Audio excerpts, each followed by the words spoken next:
Okay, so I see a lot of familiar faces, which is wonderful. I see some new folks joining us for the first time, which is incredible. I just want to thank each and every one of you for being here, first of all.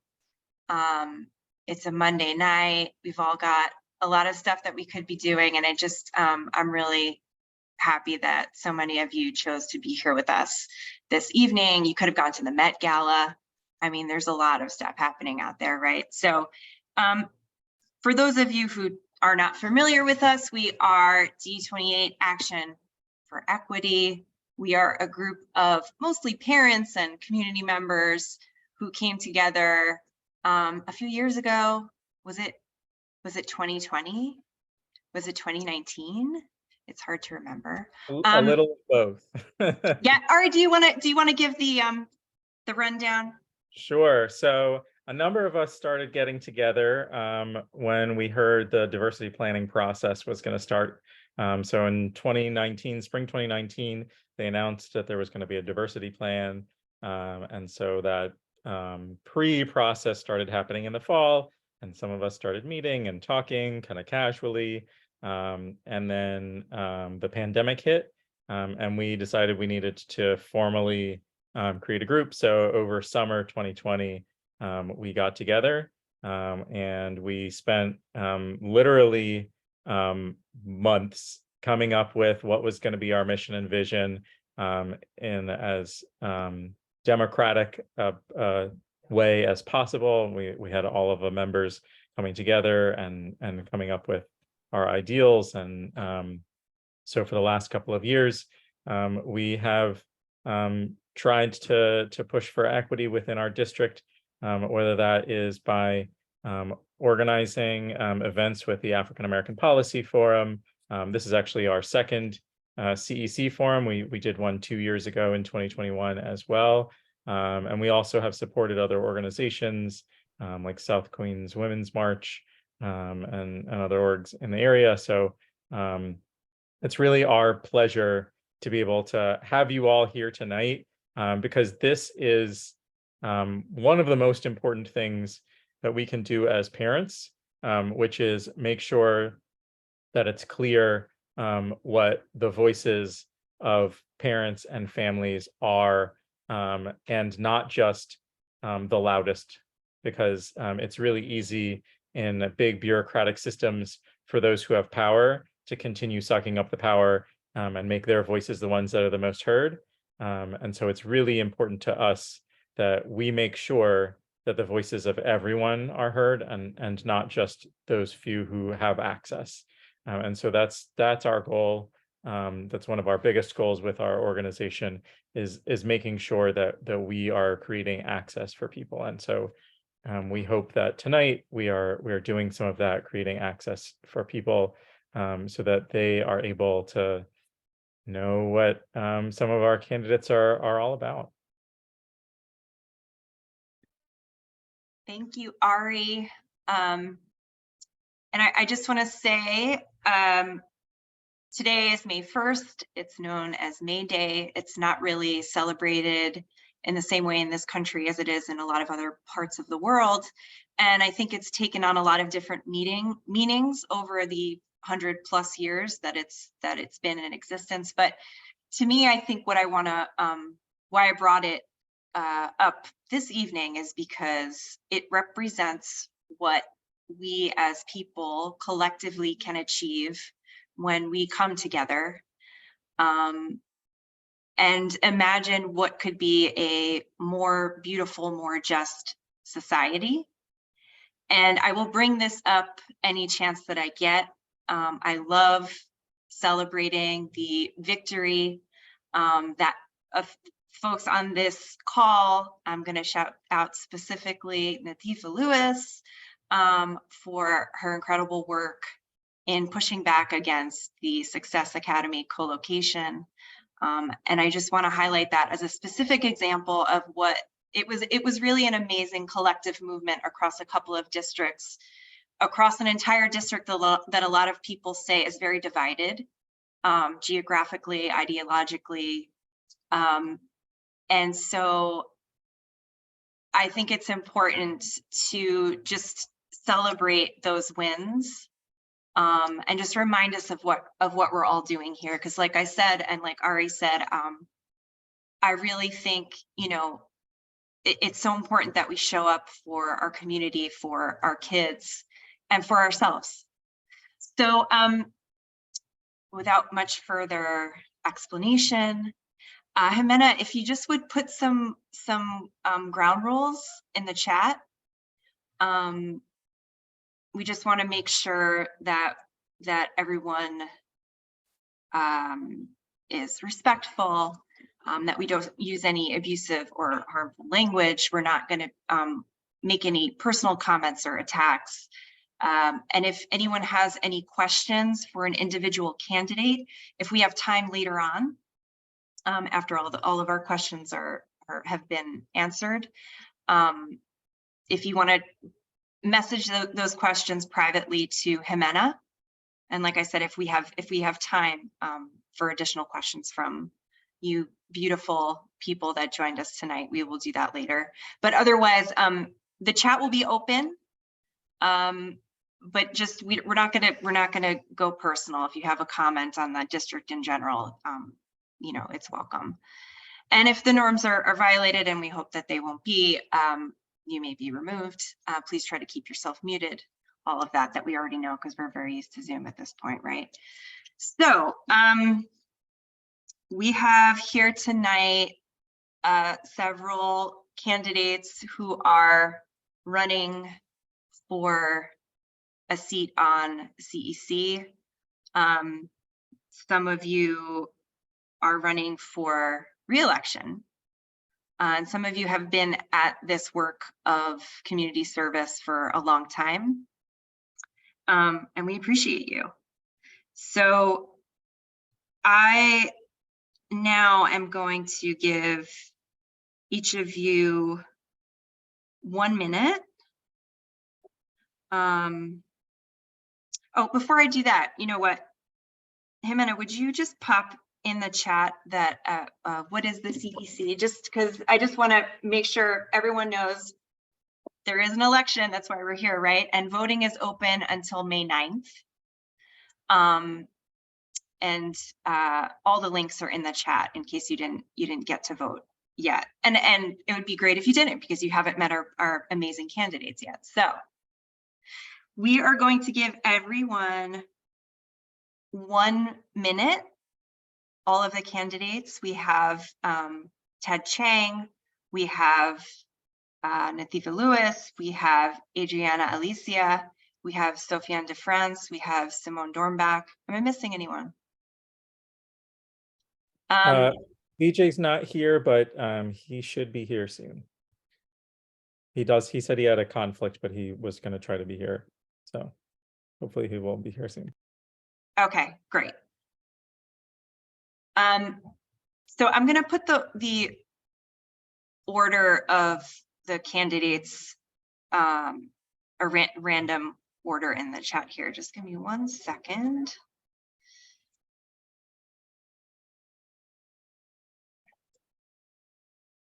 Before you do that, or as you're doing that, Lauren, there is a question in the chat about whether or not both parents can vote. So I think that's a good question. As well, Buramuti. Oh, it's being answered. Buramuti Kaler Yaran. I'm sorry. There was another candidate on here. I don't know. Hi, did you call me out? I'm sorry. Yeah, someone had put in the chat that you were also on here, but you weren't listed in the candidates. Yeah, well, yeah. I just came to listen. If there is a moment, I will say a word or two about myself too. Thank you. Thank you. Hang on just a second.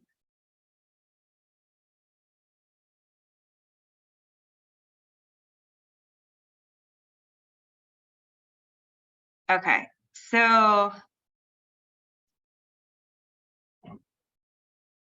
I think, you know, we did prepare with just these candidates in mind. I do think, please pronounce your name for me, sir.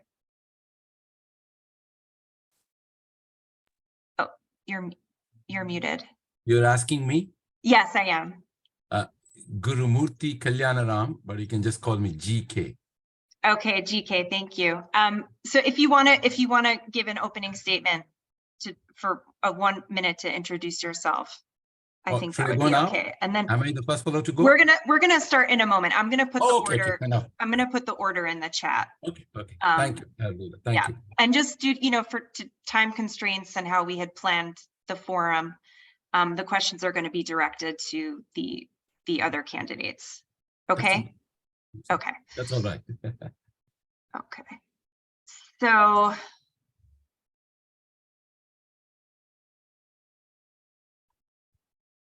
All right, should we get started? Yes. Okay. I'm just gonna put Nitifa is double tasking or triple tasking, so she's gonna go last. And I'm gonna yeah, put the order. and for the candidates, the way that we'll do this, similar to the way that it was at the forum that was run by the President's Council. We'll do like forward order and then backward order after that. And so we put Nitifa at the end so that way she can be able to answer both of her questions basically at once, because she is also in class at the same time. So thank you. I know everybody is super busy, so thanks for your flexibility and being here. Adriana, I apologize. I meant to put you first. Let me just redo that. Bear with me, folks. Okay. So Heather Cohn is going to be, there's going to be a timer up in her, Heather, where are you? Oh, there she is. She's next to me. Just wave so people know where to look to know how much time you've got. And just, we'd love to hear what the school and the grade of your child and why you decided to run. So Heather, you can go ahead, and Adriana, it's you.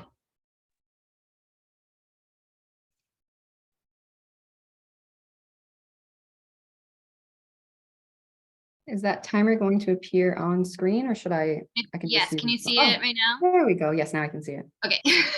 Thank you. And I will hit start in just a second. Hi, everyone. I'm Adriana Elisea. My son goes to PS 175, the Lynn Gross Discovery School, and he's in pre-K there. He's lucky enough to have one of the best teachers I've ever met. Her name is Mrs. Warner. She's fabulous. Anyway, I am running for the CEC because in our community, there are a lot more voices who are loud and saying things that, in my opinion, are harmful and damaging. But there are a lot more people who feel that that's wrong and feel that more equitable practices and a more equitable approach in general needs to be taken. And I'm willing to stand up and toss my hat into the ring, so to speak. So that's the main reason why. Thank you. Thank you. Ted, you're up. Hi, everybody. My name is Ted Chang, and my kids go to PS 144 and Mel's, which are both in Forest Hills.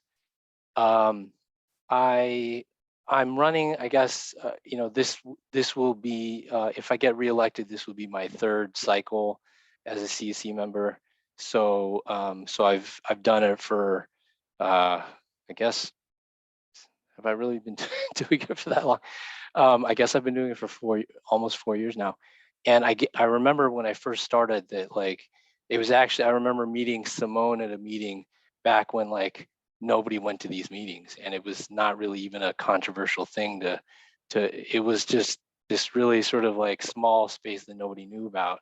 And since then, now it's like every week there's an article in the New York Times or, Wall Street Journal or something about some education controversy in New York City. So, but I'm here to represent the voices of those who aren't well represented. Thank you.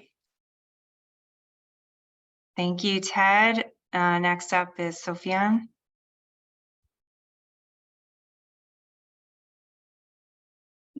Good evening, everyone. My name is Sophian. I have two children that currently one is in District 28. When this had started back in 2019, now hearing Ari in the beginning, I do remember when it was started because that's when I had the vice president role at Queens Collegiate, and I was very interested in it at the time. During the pandemic, I had heard it was on pause, and it's amazing that I actually am here. When I signed up, I didn't actually know what I was signing up for, but God works in mysterious ways because my goal is to have every family informed of, just the resources, PTA, Title I, things that they don't know about, and trying to get through to them. Also, introducing restorative practice was something that I had participated in, and I want to introduce that to families here in our community. Thank you so much. Thank you. Next up is Simone. Hi, good evening. My name is Simone Dornbach. My pronouns are she, her. I have two children at PS 303, the Academy for Excellence Through the Arts. And they're in 2nd and 5th grade. I am currently a CEC member. I got seated through the CEC, through an empty seat. I applied and got voted in. And I feel that it was too short. It was only a year. And so I would like to continue what I have started to do. We were talking about the Success Academy efforts to make sure that they don't take over MS 72. I think the power of community is something really that is important, and I hope that I can help parents to speak up, connect them, and support them when they want to voice their opinion. And that's why I run again. GK.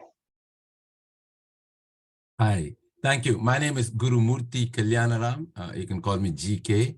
I'm relatively new to this forum and to the elections. I put my name, then I discovered there are 50, 70, 100 people. I didn't know that, but here I am. I live in Forest Hills. I have twin girls. They go to PS 303. I'm a great believer in education, primary education. There's a lot of research to show that the quality of life for an individual or long term is really determined by primary education. There's a lot of research, and people actually, recently someone won a Nobel Prize for this. I have a PhD and I teach here in universities and colleges. I'm an educational counselor for MIT. I interview kids, high schoolers that apply to MIT and make recommendations to the admission committee. I have been all over the world education place. So this is my bread and butter, and I would very much love to be part of this. Thank you. Thank you. Natifa, you're up. Hi, good evening, everyone. My name is Natifa Lewis. So I am running for re-election. I was elected to CEC 28 2 years ago, and my passion for bringing issues to the forefront. I believe in dealing with each issue. And from the equity lens that this is coming from, I really identify that there's a difference between equity and equality. Sending an elephant to climb a tree is not the same as sending a fish to swim. And my whole goal is to ensure that parents, families have exactly what they have. I've been an advocate since I was a student leader. I've been a high school teacher. I teach at higher ed right now. So for me, it's a passion. It's not about a position. I will speak up whether I'm on or not, but I think that I started good work, and I'm looking forward to an opportunity to continue to do that work. Thank you. Thank you so much. I'm just gonna post the reverse order now. So when we get to the questions that Ari is going to ask, and we're going to keep this for the remainder of the questions. It was great to hear from you all. Yeah, thank you. It was great to hear so many different voices. And that is one of the things that we actually want to ask about. So our first question for you all is, what is one population that is underrepresented in decisions about schools? And how would you support their voices as a CEC member? So we will start with Natifa. So there are multiple populations that are underrepresented, but one that I guess is dear to my heart as an immigrant myself is the immigrant population, and it's for a number of reasons. Sometimes it's language barrier.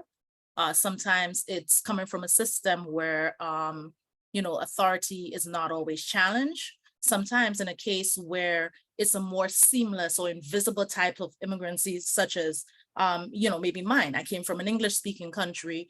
There was a lot of inter-travel, like I had family and so forth here, but a lot of times people get lost in the system. And as I said, like I'm very big on gaps. I have called it out in forums. I've been an equal opportunity offender sometimes in terms of when I think that a particular voice is not being heard, whether we're talking about the district and only thinking of Forest Hills and not South Jamaica, or we're only talking about the Black population and not the Asian population, or we're only talking about whatever else. And I think it's important for us to realize that our district composition is changing, where people are coming from. They're coming with different experiences, different cultural background that impacts how they interact with the system, and to ensure, as I said, that everyone gets the thing, that we're not sending the elephant to climb the tree rather than the fish to swim.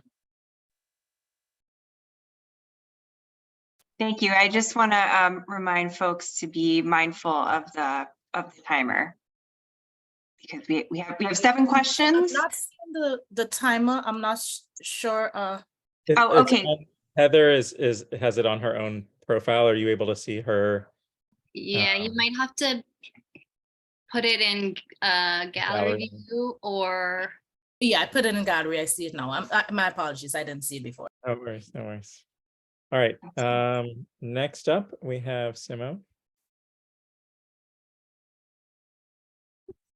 I agree with you, Natifa.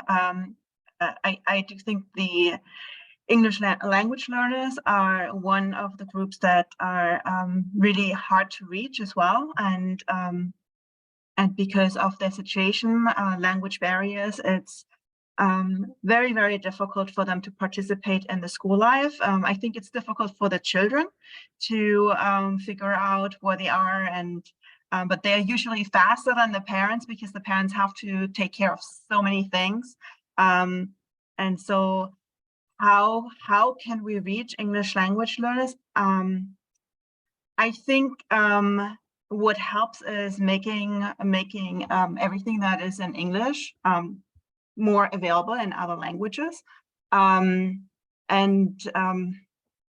It's really, I find this is one of the most challenging parts of the CEC. Oh, and the time is up. Sorry. That's okay. Thank you. I don't have a solution. Sorry. All right, Sophian.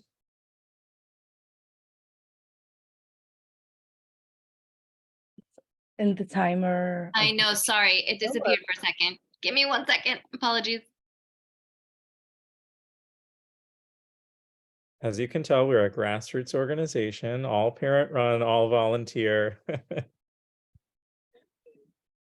Okay, ready.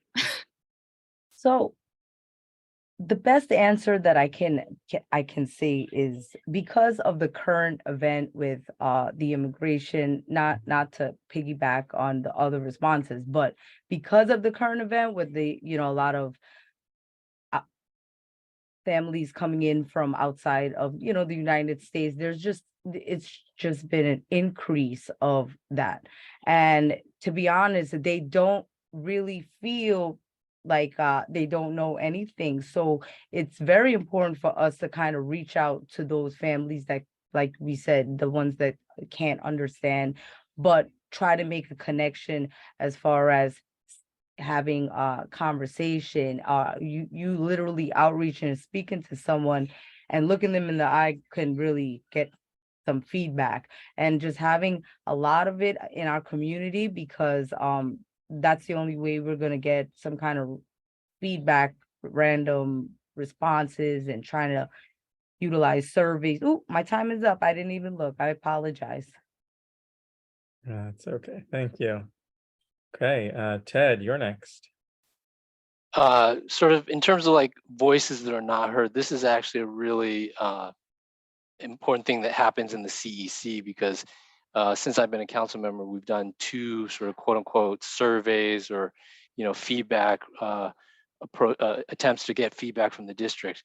In both of those cases, there was a huge tension between sort of one group who wanted to sort of send it out equally, and then you would have sort of a vastly disproportionate response from the schools in Forest Hills and the affluent parents and the sort of the higher achieving students, and you would have vastly disproportionate under response from low income families, families in temporary housing, families, all the things that you would expect. And so that's really, really important at the CC level to be thinking about like whose voice is not in this survey. Like literally, why don't we know whose voices are not in this survey?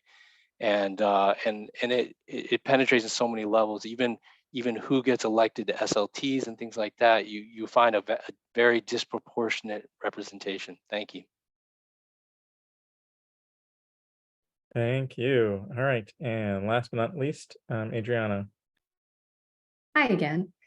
So I agree with the candidates before me. In addition to that, I think a population that's underrepresented in New York City public schools is students with disabilities. According to some data from the Department of Ed, in the 2020 to 2021 school year, students with disabilities accounted for approximately 20% of the total student population in all of New York City's public schools. However, only 17% of those students enrolled in gifted and talented programs, and only 15-ish% of students enrolled in specialized high schools are students with disabilities. Every single day around this city and in our district, we see how underrepresentation has serious consequences, but that's especially magnified for vulnerable groups like students with disabilities, like families who are English learners or new to our country, and they don't receive the supports or the resources that they need to, both academically and socially. It's our responsibility to work to provide equal access and equitable practices for them. Thank you. Hey, thanks. Okay, so like we said, we're going to snake back around, so we'll go back to the previous order with Adriana first for this next question. I think Jimena's about to put it in the chat. And the question is, what has been the biggest lesson about educational inequities from the COVID-19 pandemic? Okay, so Adriana, it's you. It's me again. Hello. So my son was not enrolled in public school during the height of school closures for the COVID pandemic. However, I think that what's needed in order to address the inequities is a review of the allocation of resources, a review of policies, mostly to ensure that they are providing as equal access as we can, right? And if it's not possible for that to be equal, make it as equitable as possible. Continue advocating for students, parents, and families, because if parents and families are healthy, then students are more likely to be healthy as well. And I don't mean just from COVID, just in general. We also, I think, need to monitor our progress a little bit differently. The focus on things like in-school attendance when we're not focusing on other aspects of student life may not be the most helpful. And I think we need to work on fostering and building additional community around our schools and around our students. Thank you. Okay, next up, Ted.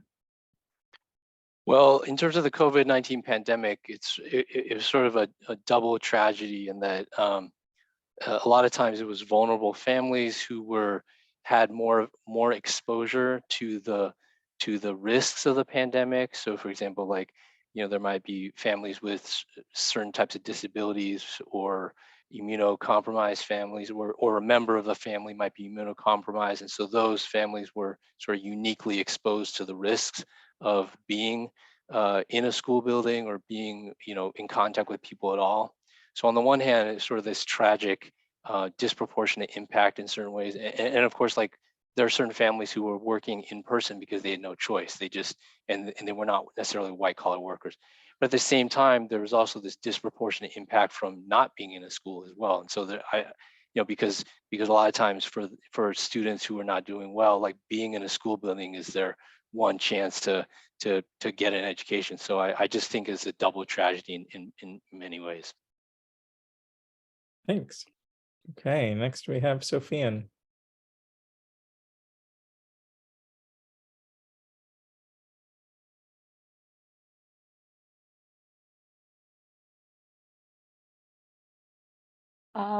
So I feel one of the biggest lessons about the educational inequities from the COVID-19 was the behavioral and emotional development of kids when they came back from the pandemic. A lot of them, like, personally speaking, I don't know if I should speak from a personal perspective, but my daughter had just started kindergarten, and that was supposed to be like the beginning of her foundation. My son was starting 6th grade at the time, going through a lot of changes. So coming back from the pandemic was really challenging, even for myself, a parent that was trying to prepare as best as possible. But I don't feel like, families were really prepared enough for this. So it's a lot to come back from. Sometimes I want to think minor setbacks are major comebacks, but I guess that's why we're here, to kind of like some of that's a bit, there's a lot to address because the kids are gotta stop. Thanks. You can just, I know we have a timer, but if you're mid-sentence, you can always finish your sentence. Okay. Just basically because of the behavioral and emotional development problems that the kids are having, we should, utilize some of the more professionals in the school to kind of like make this work. Gotcha. Thank you. Okay. Next we have Simone. So for me, what I felt were the biggest lesson about education inequities, in particular in our district, was it became very clear how divided our district is. While, like, in the north, most families were, even though they may have lost jobs, they were still well off. They were able to assist their kids with schooling. They had internet access. Many were working from home, and while it was very stressful, they were able to give support. And in the South, as Ted mentioned, a lot of families were either directly impacted. Children lost one parent or several, or both parents or other family members. Some of them did not have any access and to school or to internet. And for me, it's just, I guess what was heartbreaking for me is that we didn't manage to come together as a district during that time. Thank you. Okay, and Natifa. Hi, good evening. For me, I think the biggest impact was centered around Maslow's hierarchy of needs, and building off of that, the fact that just because it didn't happen to you doesn't mean that it was not valid. Simone touched a little bit on it. I always don't like sometimes the separation of the North and the South, because as a parent in the South, when I being someone in technology, I was able to pivot very well. I prepared myself before school officially closed. That weekend I was in Best Buy and I bought my kids 2 separate machines, because I was like, if I'm gonna be home and you're gonna be home, it may not have been that weekend, but it may have been the following week. There's no way I can work from home and you guys can be doing this, and we have, not sufficient machines. So I was able to do that. I actually had to pivot onto one of my daughter's machines that I did right now. But what was happening is that we started to see a lot more of the visual learners. Oh, I'm out of time. Thank you. Okay, we're going to go on to question number 3. And that question is, sorry, lost it for a second. Give me 1 second. Too many tabs. Okay, question number 3 is, what is your understanding of restorative justice and what place do you think it has in our schools? An Okay, alternative so way to ask that, sorry, alternative way to ask that is, how do you think discipline should be approached in our schools? And you can go ahead, Natika. sure. So I believe restorative justice is a way of using more empowering ways of dealing with situations rather than just punishment.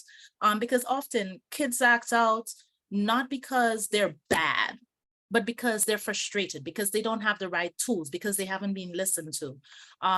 I've been fortunate to be in schools that have been conducting circles, that have taken those types of approaches, and I think it works well.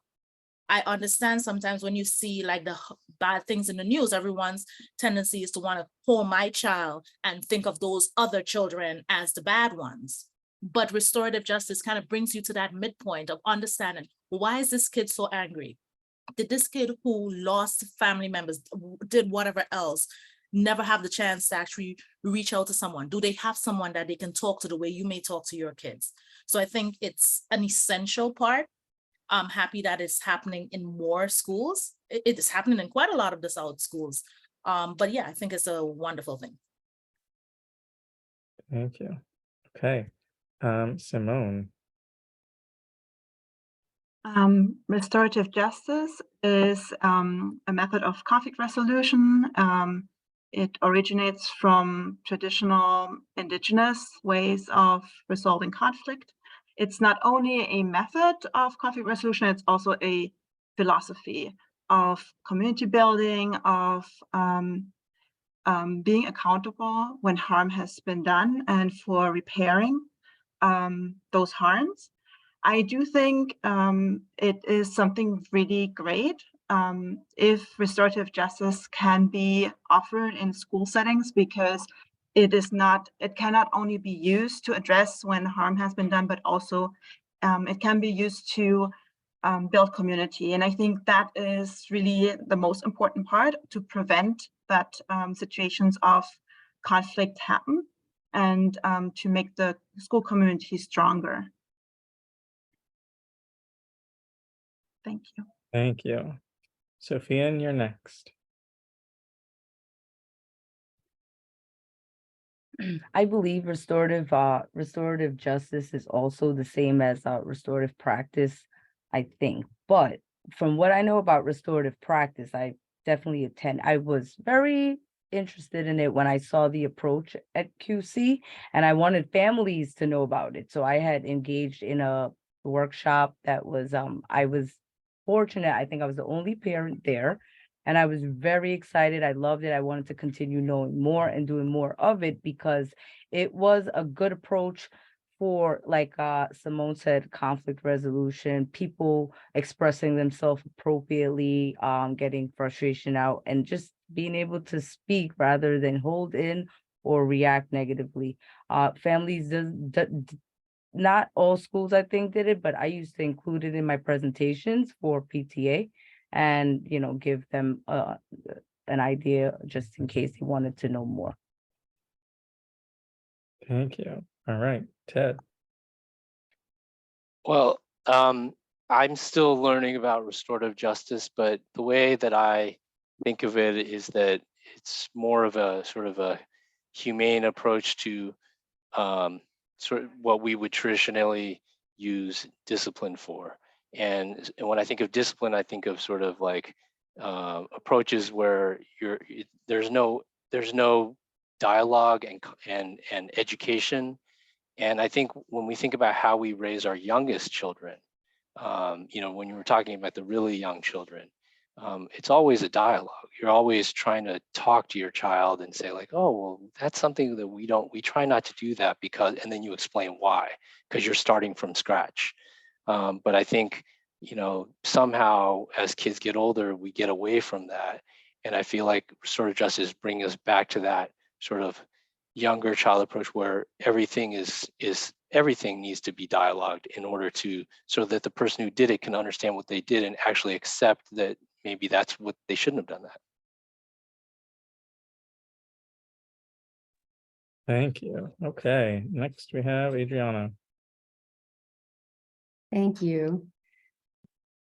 So I know this isn't the formal definition, but my understanding of restorative justice is that it's an approach to addressing harm and conflict that emphasizes repair and restoration of the relationship versus punishment and retribution. I think we need to think like apologies and community service and not suspension or expulsion. And having said that, in the context of our New York City public schools, restorative justice is often used as the alternative to traditional disciplinary action, like suspending and expelling kids. It's very slowly been gaining traction, but I think we're seeing how effective it is as an equitable approach. I forget which year it was, but I think it was before schools closed for the pandemic. The DOE launched a pilot program starting in like 20-ish schools, and it's grown to over 200 of them. So that's positive. We need to continue these restorative justice practices and programs because we know that time and time again, these disciplinary actions negatively and more often affect Black and Brown students and students with disabilities. I'm out of time. Thank you. Thank you. Okay, we are on to question number 4. We're zooming through. I hope people are getting as much out of this as I am. I'm really appreciating so much nuance in everybody's answers. Okay, so our next question, question number 4, is what can you do as a CEC member to help support culturally responsive, sustaining education in our schools? And we will go back to Adriana. I'm gonna interject for just a second for an educational moment because we don't want to presume that everyone knows the jargon. There's a lot of alphabet soup going on within the DOE. So culturally responsive, sustaining education. I do not have a definition in front of me. So if anyone wants to supplement what I'm about to say, please feel free. But I'm going to give just the essentials is that we want our curriculum to reflect the population of our schools. And we want children to see themselves in what they are reading and learning, because it's not only equitable, but it leads to better outcomes and a healthier, more positive school culture, higher rates of literacy, all of that good stuff, right? So that's what we mean when we're talking about culturally responsive, sustaining education or curriculum. All right, and I just posted the DOE's official definition in the chat in case that is helpful for people. And there's also a link to the full page that explains it, but this is the little bit that defines it as the DOE defines it. And this is somehow this has become a hot button controversial topic in our culture right now. So needs to be spoken about, and I'm gonna stop. Let's go ahead. Adriana, you want 2 minutes for this question? Adriana, I think you could do 10 probably. I could, but Lauren, you know, I could go on and on and on. Yeah, and I would love to hear it also. I think, do we have? All right, so I'll say we are at question number 4 and we are 50 minutes in. So probably should keep Sorry, it. I just need 2 minutes to step away. Okay. I misunderstood you. It's okay. Go I will ahead. take it. I'd love 2 minutes, but I'll thank you. Thank you. Go ahead. Yes. I also read it the same way you did, Lauren, asking 2 minutes for a response as opposed to 2 minutes for kissing the boo-boo. Yeah. Okay. So, all right, well, we will come back to Adriana and we will have Ted go. Go ahead, Ted. Yeah, I guess well, first of all, like I just want to say that I think this type of education is really valuable. For a lot of us who are, we're adults, we're full, we're mature, we try to be mature at least. And so we may kind of have forgotten how lost we were as teenagers. And I think, but I sort of, if I think really far back, I remember like at that time when there are different parts of my identity, which I was still discovering. And I think, not being able to see those parts of myself in all the media that and books that I was reading, really sort of shaped my self-perceptions. And so, so eventually I was able to discover stuff on my own. And so anyways, it seems like every kid should not have to go through that and discover themselves on their own, and they should, have access to that type of education. But I think that as a CEC member, we passed a couple of resolutions on this, to try to get more of this into the curriculum. But for some reason, the DOE is dragging its feet. So who knows when it's really going to happen. Thank you. Okay. I don't know if Adriana is back. So we'll go with one more person and hopefully Adriana will be back. So Sophia.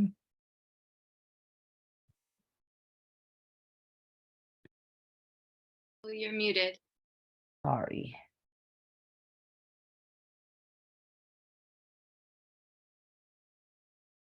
Just waiting. Okay. What can I do as a member to help support the culturally responsive, sustained education in our schools? I was trying to find the best answer, and to be honest, the best answer I can come up with is, I think in these cases, I mean, IEPs are, kids are protected on a CP unless a parent requests that their child is evaluated by IEP. I think in some cases, it may be okay to individualize somebody's educational plan that may need to have an individual education plan. I don't know if that's the best answer, but to be honest, something needs to be singled out for an individual, because they're not learning the same as this maybe another student that comes from a different background or so, has different support at home. And there I go. But yeah, basically, I think IEPs would be very necessary in these cases sometimes. Thank you. Adriana, are you back? Actually, she's not on camera, so I'm going to assume she will be back when she's on camera. So we'll keep going until she's back on camera. So Simone. This is something I have been thinking about quite a bit, how we can have an impact, because it's not easy. We CEC members don't have that much influence. I do agree we can pass resolutions. These are like recommendations to the DOE. Another way, but that can only happen if we have a good relationship with our partner schools, is through, because we CEC members are supposed to attend SLT meetings.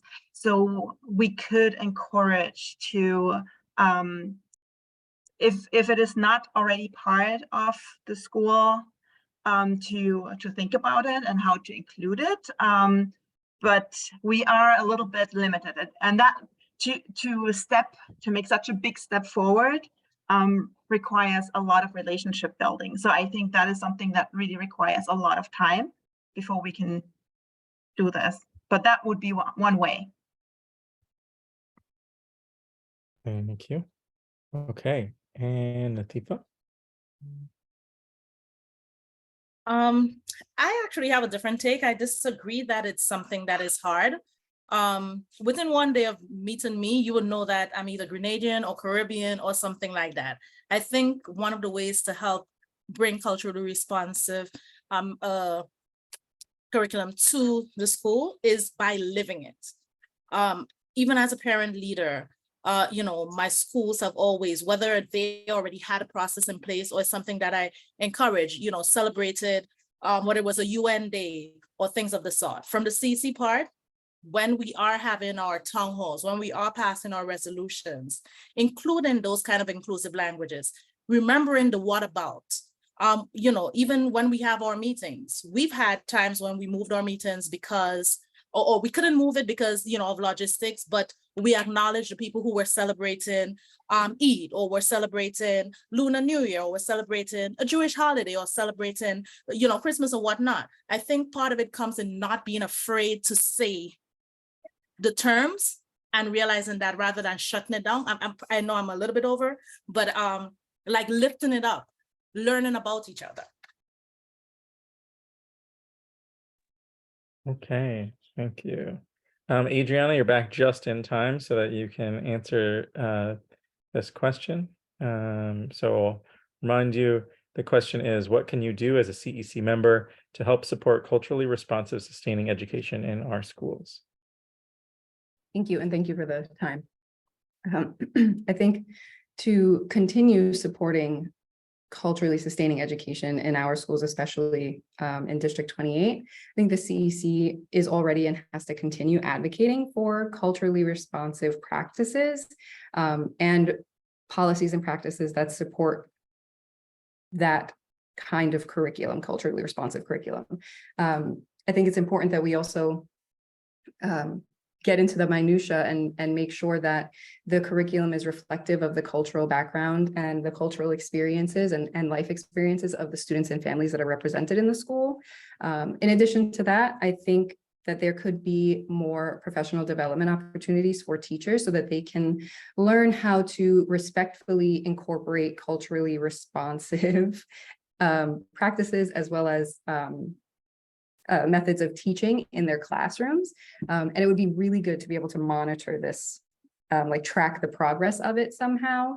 I think most importantly would be based on student engagement or student, parent, and family engagement. Great. And I'm I just think I going answered all parts of that. now that everybody has had a chance to answer that question, I'm just going to make a plug before we keep going for the curriculum scorecard that the NYU Metro Center has put out. And they do trainings for parents to be able to look at the curriculum at your school and be able to actually rate how culturally responsive it is. Things like how many characters are represented by various identities and authors. And that is part of it, right? Curriculum is part of it. But also understanding for us that it goes way beyond curriculum. It goes to practices, the way that students are treated, the reasons that we have like so many inequities in our system is because of lack of cultural responsiveness, right? So understanding cultural differences can go a long way to eradicating some of those things. So just want to make sure. Thanks, Amanda, for popping that in the chat.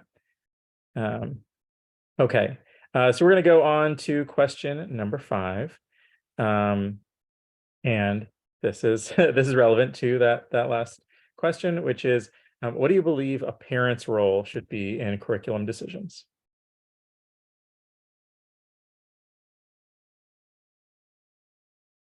And I guess I should say the order. So we're going to start with Natifa.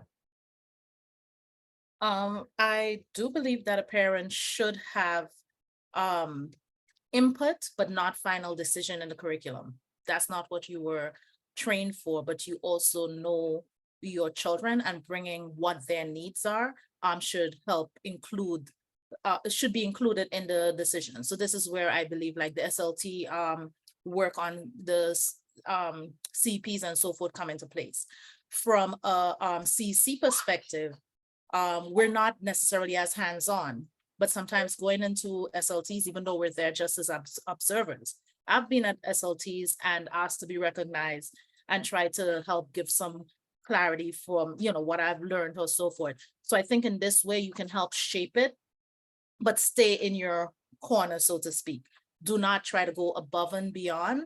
I think, yes, we know what our kids need, and we just have to communicate it to the right people who can implement it based on the academic and professional experience that they have. Thank you. Okay, Simone, you are next. I do think that parents should have a role in curriculum decisions. And I do think that the setup that is provided from the DOE is pretty good, except that in theory, in practice, it's unfortunately not really followed through. I think the SLT can be a really great way for parents to participate in those decisions. If they know about their power, if they know about ways they can educate themselves and receive training, and if the school is open to hear parent voices, I think it can be a wonderful thing. Unfortunately, in theory, most schools do not practice that, and in most schools, parents do not have a voice. And that is very unfortunate. So I do hope that this is something also that the CEC can change, because we as the partners can encourage more parent involvement. Thank you. Okay, next up we have Sophian. Okay. I believe a parent should have a major role in their child's the curriculum that their child is having in school, only because that was the point of when I became involved in PTA, in the PTA organization. It was to support my kid in their curriculum, because I knew that the standards are pretty high, and I know that there's a lot of distractions, and I just want to make sure that they were grasping and paying attention and focusing on what was being taught to them, so I could support them either by advocating or helping or giving them the extra help that they needed. And that's still like my view in this. So every parent should have they should have a voice, and that's part of the goal, to get their voice and we can get their opinion and feedback to know how they support the curriculum right now.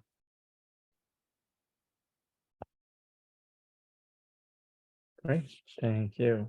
Okay, next, Ted.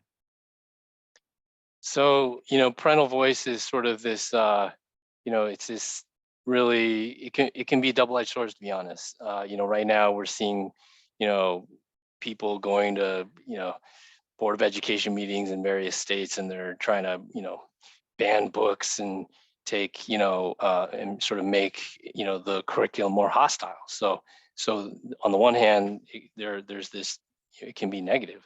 On the other hand, it can also be positive when, when parents are trying to support their kids.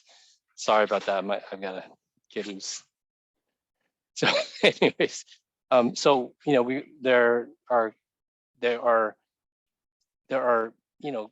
parents have an inherent role in the process. And I think, to be honest, I think it should be kind of a dynamic balance, because you have the educators and the administrators, but there needs to be a dynamic balance with the parents to make sure, and hopefully, something good comes of that rather than the negative. All right, thank you, Ted. And Adriana. Hi, everyone.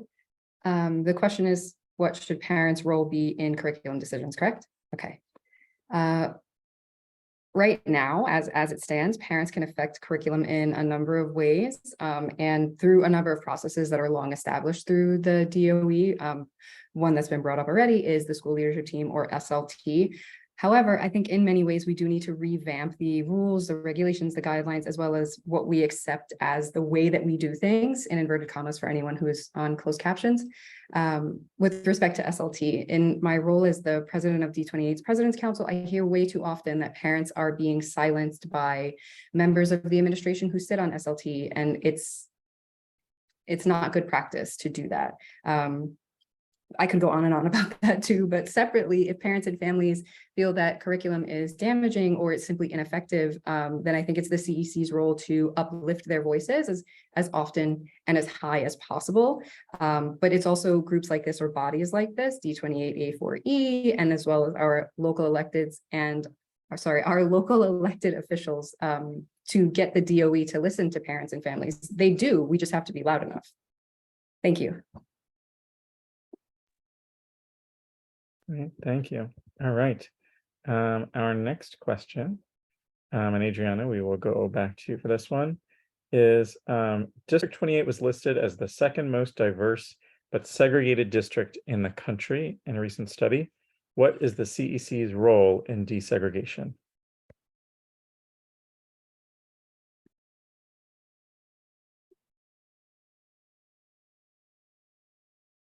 Can you restart that for me, Heather? Thank you. Sorry. So with respect to desegregating District 28, I think the CEC has to continue urging the Department of Ed to create policies and practices that promote integration and reduce segregation. And I think also plainly, the CEC needs to take a stand with respect to the diversity plan that was introduced prior to the COVID-19 pandemic and the subsequent school shutdowns. If assistance is needed in restarting that, there are groups that have put out thought pieces, for lack of a better word, but there's also ACID, which is the Alliance for, and I hope I don't mess this up, the Alliance for School Integration and Desegregation.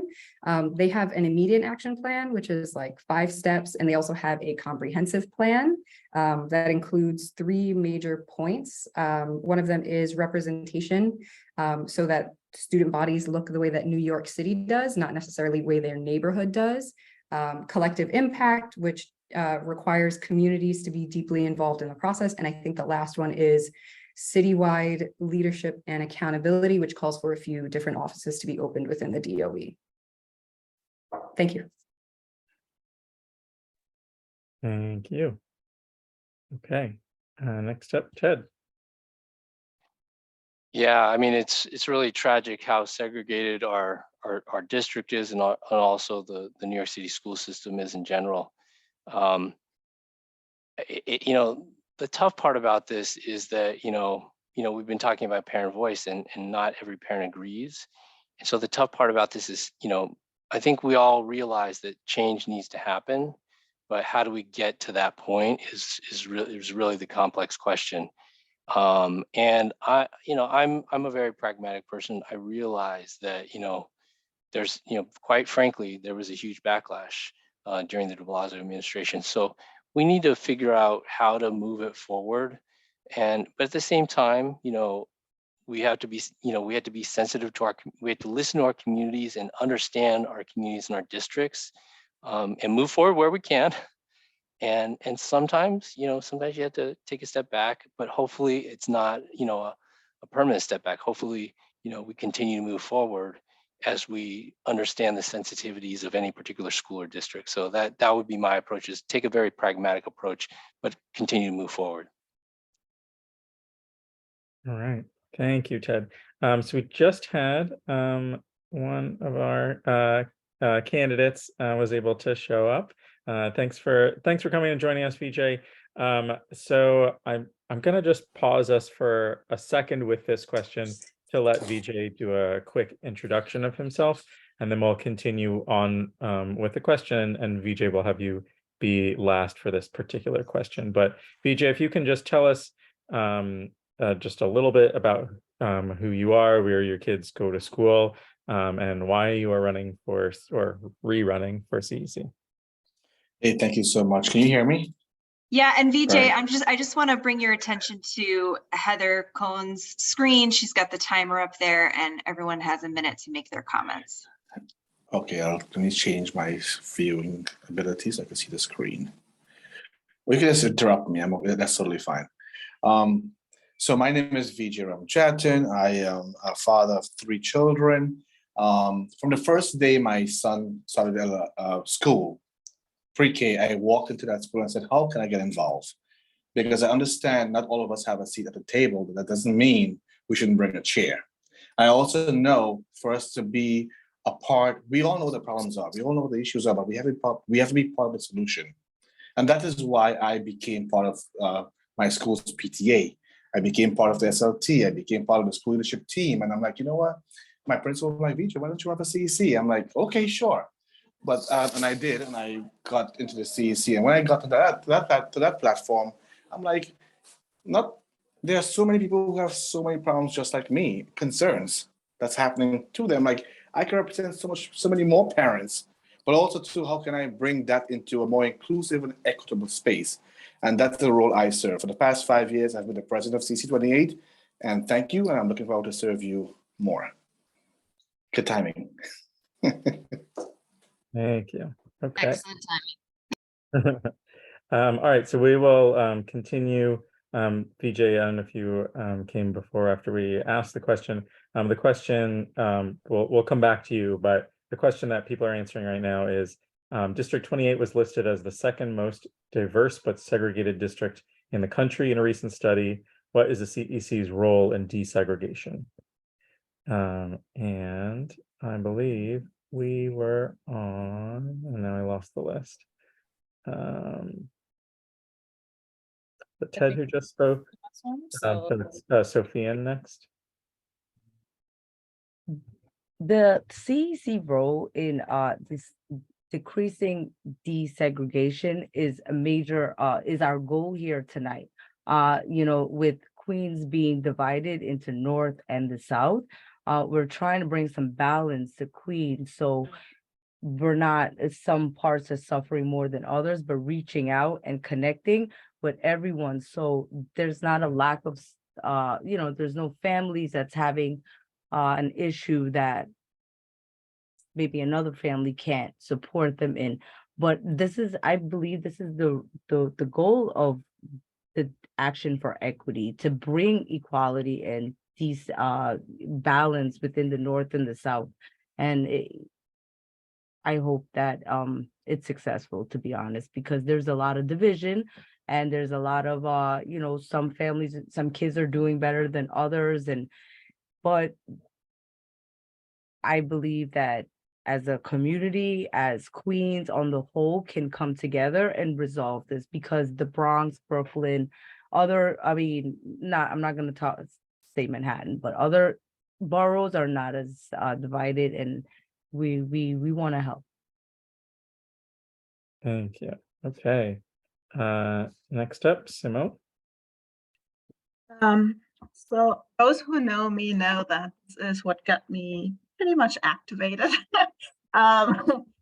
desegregating our district. And it's been a couple of years, and I have my opinion and also my strategy has a little bit evolved, I would say. I do now think that the role of the CEC is to do community building, to do relationship building, to make sure that we know each other. And I want to just emphasize, I agree with you, Natifa. It's not only that divide that I myself included too often make between the North and the South. If we can overcome that and really focus on what we have in common and just get to know each other more, because I feel like we don't know each other. We don't know many schools, and I do think that the CEC has the power to help parents and schools to get to know each other better. Thanks, Simone. Okay, next up, Natifa. Okay, I would say the devil is in the details. As someone alluded to, I keep going back to the fact of equity and equality are not the same. And sometimes we preach the segregation narrative without looking at what's happening in the individual schools. Okay, people sometimes choose to associate in a different way. So sometimes if that's their choice, based on cultural things or whatnot, you have to also give them. That's part of also being desegregated. What you need to do is to make sure that everyone has a voice at the table, whether you're a high performer, whether you're a child with an IEP, whether you're a language barrier. Having sufficient programs within all across the district, that's some of the things that CEC can advocate for. It's not necessarily a battle between a group of one ideology or the other. It has to be about the kids. What does my kid need? I took my kids from a gifted and talented program and brought them to a Catholic school because they needed that at that point, and I brought them back. Thank you. Okay, and VJ.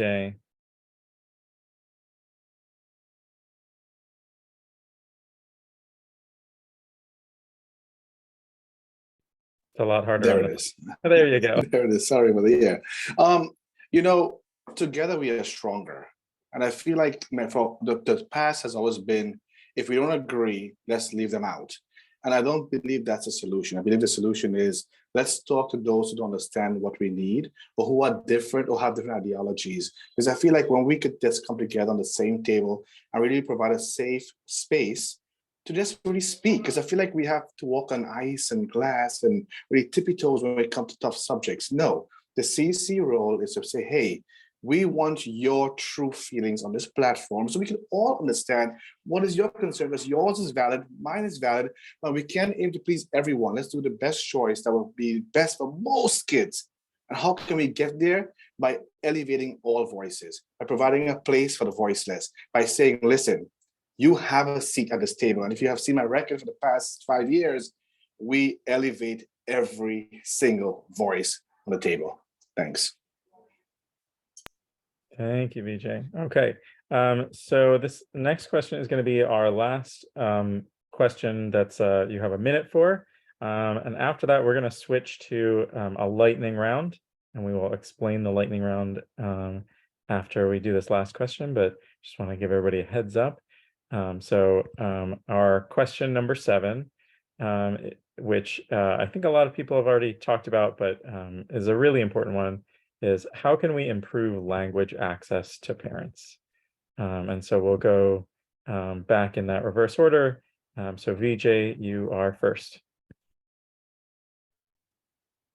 We have to get the funding, the resources, right? Everything needs money. Sorry. We can all desire and go pick from the tree, but it isn't going to happen. We have to advocate for that. We have to go to the people who have the stakeholders and say, listen, our district is unique in this way, and this is how we got to get the funding to make sure we understand what our district needs. Language access means different things, right? From different people at different levels. So I think our role as a CEC member, is to say, listen, how can we understand what does our district needs are, and then to meet them, the families, where they are in their comfort zone, in their homes, and provide resources for that. Thank you. Thanks, Vijay. Okay, and Latifa. I think, it's on multi-levels. From the CEC part, we need to have translation for our families, whether it's 3 families are needed or 10 at our meetings, to make sure that they're welcome. And we've had candidates, we've had members who sometimes left and language access was actually a problem.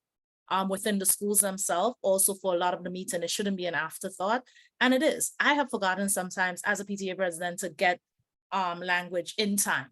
And just because Spanish is the most populous, if someone is speaking Urdu, we should also be trying to get that. Part of it comes from community. I think D29 or D27, one of them had a very good model where they were using a lot of their own people. I'm from the island. I'm from a place where we're accustomed making do with limited resources. So until we can get DOE to change and make it easier to get it, sometimes we have to just do it for ourselves, do it grassroots, find out who can do it and just get it done in written, in verbal, at meetings. Thank you. Okay, next up we have Simone.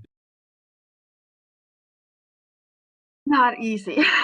And yes, I agree to both Natifa and Vijay. It's important to have resources. I think little things that we can do is sending out the notices in different languages. That is not too difficult. The translation may not be perfect, but there are programs that can translate, and at least it gets the message across. I agree with you, Natifa. I think if parents step up to do that, it's a wonderful thing. But I also think that the DOE needs to make resources available so that this can be something that is available for parents.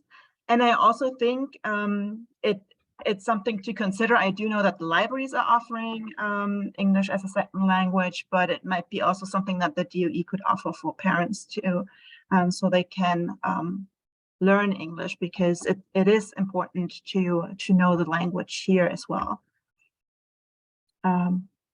Thank you.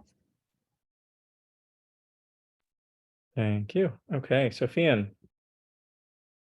I I believe the best way to improve language access to parents is to encourage them to make sure that they have a, a New York City student account. Once they are in their account, it's personal to them. They can definitely add all children. It's set to different languages. They can change to their language and they can understand. They have Parent University there. They have a lot of different things that they're able to see. So the reason I said create New York City student account, because I always used to try to encourage parents when I was PTA president.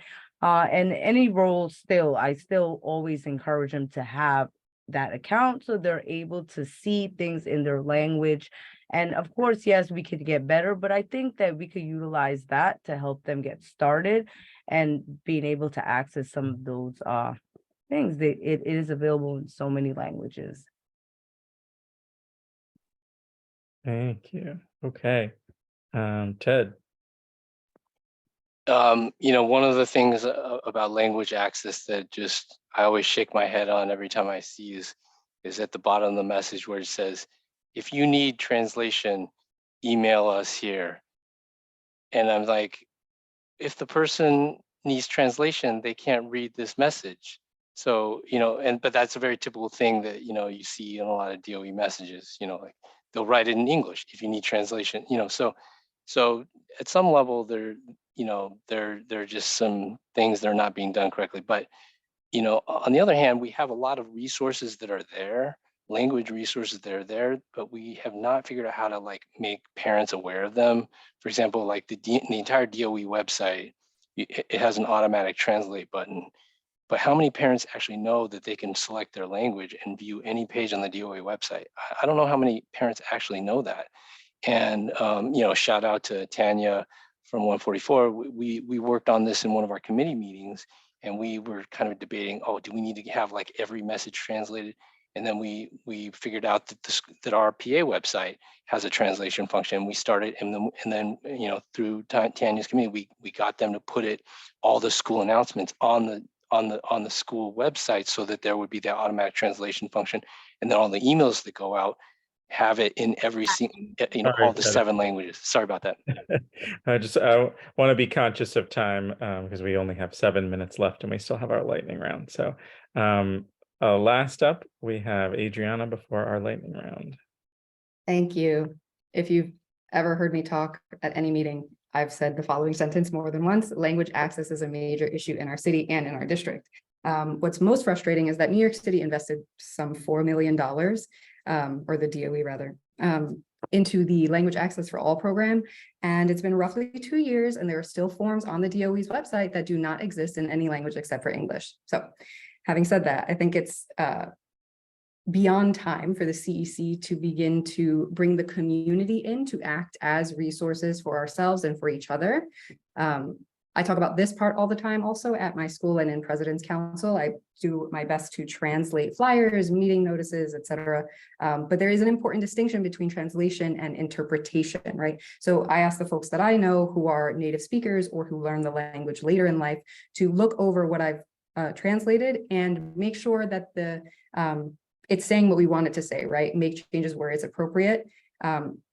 It's important to do that because people feel, the more that you can make people feel included, the more they will be willing to participate as members of the community.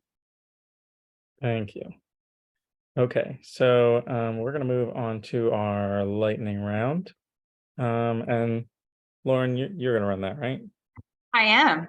So it was great to get to know more about you all, and thank you so much for your thoughtful replies to our questions. This next session is not about being thoughtful. It's really just how do you feel about these issues that we have determined are really important to the mission of equity. There are no right or wrong answers. We just are wanting to know how you feel about them. I'm putting the order in the chat, and I'm just going to ask for each question that you just give us a yes or no answer. So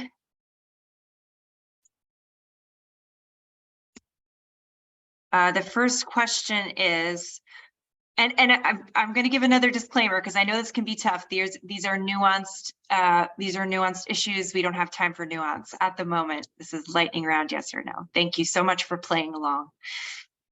So the first question is, would you support a policy to permanently end the G&T test, yes or no? Adriana. Would I support a policy to permanently end it? Yes. Ted. Oh, this is crazy. Ted. I mean, oh, you're like, I'm No, like, that's it. Yes or no? I'm like, maybe. You strike again. Ted did this at the last forum, everyone. It's all good. Okay. Next up is Sophian. No.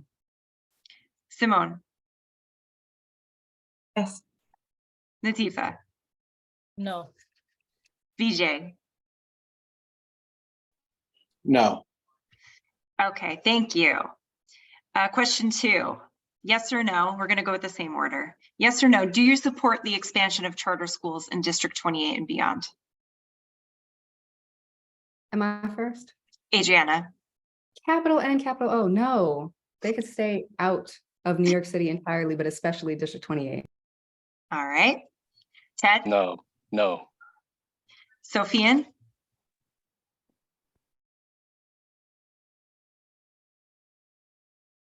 I want to, there's no wrong answer. Charter schools are, yes. Okay. So Simone. No. Latifa. No. VJ. No. Okay, question number 3. Do you support banning suspensions? Adriana. Yes. Ted.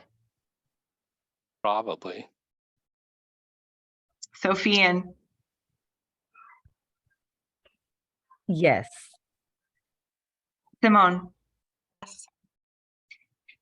Latifa. No. VJ. No. Okay, question number 4. Do you support PTA sharing funding? Yes or no?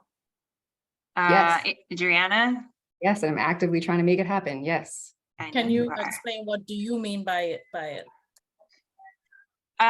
The sharing of funding across PTAs, and the reason why we bring that up is that there are some schools that are literally have budgets and fundraising in the 6 and 7 figures, and there are schools that are raising 0, and that is a driver of inequity in our district. So of course, because it hasn't been done, we don't know specifically how that would look. But No, yes I or no, would know, you? Adriana had brought up a part like sharing in terms of support, like if you're not having an event, going to an event and supporting, as opposed to I have this amount in my budget and I'm sharing it across. So I want to, because there's a distinction between those Lauren, Yes. can I? areas. So I'm gonna, since it's our question, I'm gonna make sure we clarify what we are asking. The question is sharing funding, not sharing information about fundraising. So would you support PTAs sharing funding with each other? So I think it's me. Yes. Yeah, sorry, Ted. Sophian.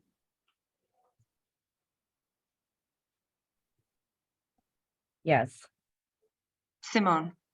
Yes. Latifa. No. VJ. Yes. Okay. This is the question number 5.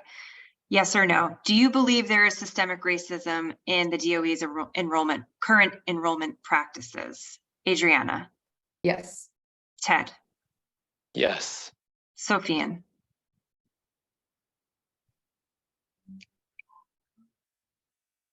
Can you Can you come back to me? Because I really need to think about this. I don't want to say yes, I don't want to say no, but it's something that it's a 50-50. And I really want to, there's not really, yes. Mm-hmm. Simone? Natifa? Yes. BJ? Yes. Okay, final lightning round question. Thank you so much for playing along once again. Yes or no? Should we remove school safety agents and metal detectors from our schools? Adriana? Yes. Ted?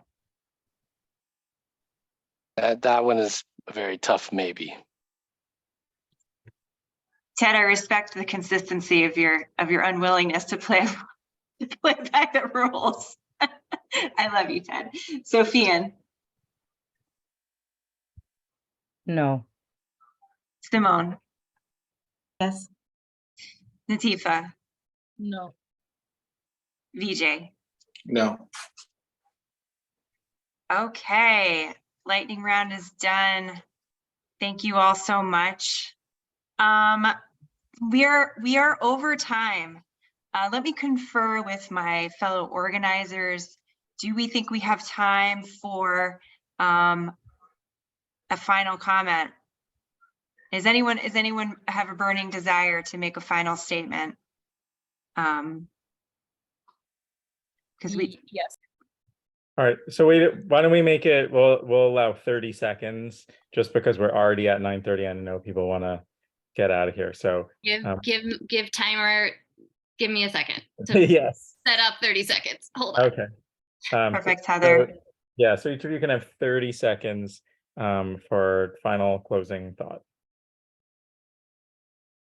And while Heather is setting that up, I want to say thank you so much once again to all of the candidates for stepping up. It's such an important role that you play in the community, and we appreciate you, and we appreciate everyone who came out to be with us this evening.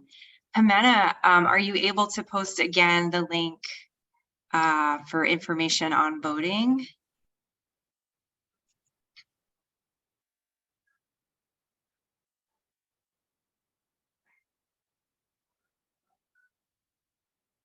Okay, 30-second timer is ready. Okay, so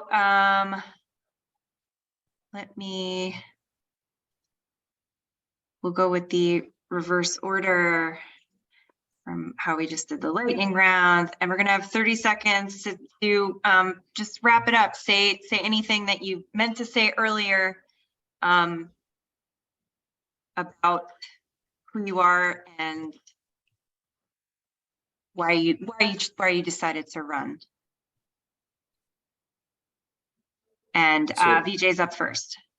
Thank you so much. I mean, you all know who I am. You know what I'm about. You've seen me work for the past 5 years. But what I would say to everyone who's running, this is serious. This is important. And it requires work and commitment. I've seen too many members come on board and want to sit back and say, oh, I'll maybe make it to the meeting. I don't have anything to report. Oh, I'll not show up. Or you know what? I don't have to do this work. Many members who are here have been doing many of the work that we have been doing for the past 5 years and beyond. And we're all active members, prospective members, and anyone for the future of CEC. This is very important. Thank you.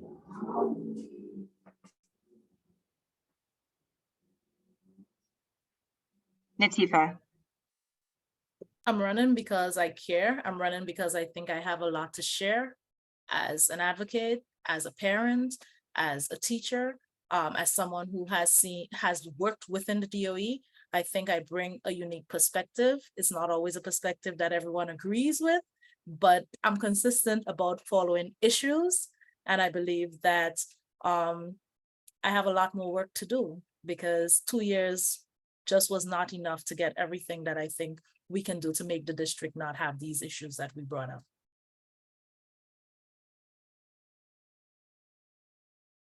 Okay, thank you. I'm gonna give GK an opportunity to give a closing statement.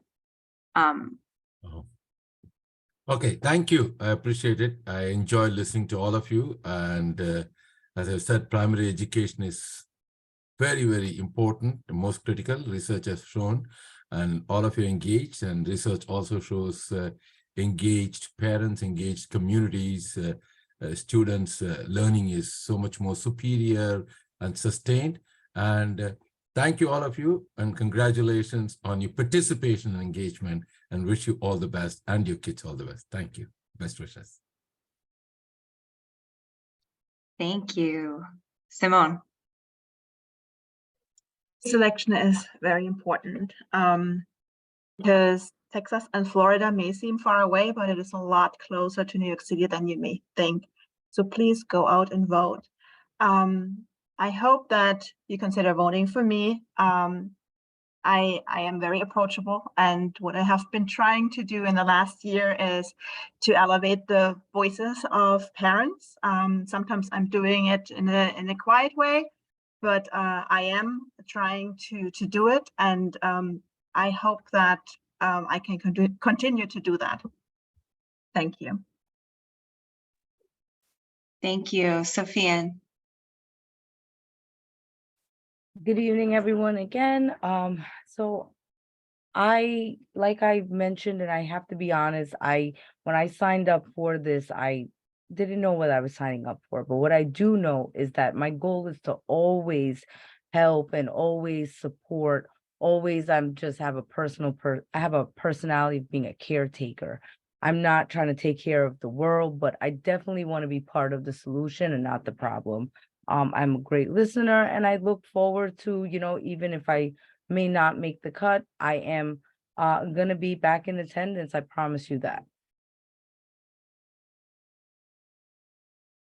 Thank you. Ted. Hi, everybody. Thanks for listening to me tonight. I just want to say that, I agree with so many of the ideals that we have for a more equitable school system. I think it would just, we live in such a diverse city, and it's unfortunate that we don't have schools that really value that diversity and value our communities in ways that sort of allow every child to thrive in a diverse school. But I'm also deeply pragmatic, and that's why I had trouble answering those lightning round questions, because I realized sometimes pragmatism is the way to get to those ideals. Thank you. Thank you, Ted. Adriana. Hi again, everyone. So I'm running for the CEC because I truly believe that it's our collective responsibility as members of this community to participate in the processes and in the systems that affect us. And because I have the time, I have the resources, and I have the ability to do the work, right? We have to not let that part get lost. And I don't think any of us have this evening.